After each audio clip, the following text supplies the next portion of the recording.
In this short video, I'll show you how to add a code on Enforcer keypad. So those are the instructions. We're going to, first of all, we need to know the master code, which is in that particular training, it's going to be 49. 1, 2, 3, 4, star, star. We are inside the programming mode.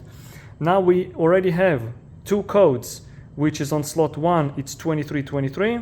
On slot 2, it's 1199. We're going to add a new one, which is going to be on the next slot, it's 003.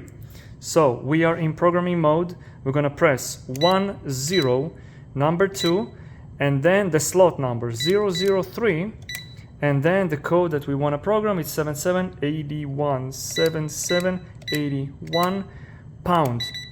Let's test it. Let's exit the programming mode, and now we're going to do 7781 pound.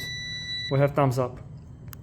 Now, how are we going to erase it if we don't want to use that code anymore? So we're going to the programming mode again, which is 1, 2, 3, 4, star, star, and then we are going to delete it, which is 10, 5, and the slot number, which is the slot number 003, 003, and then pound.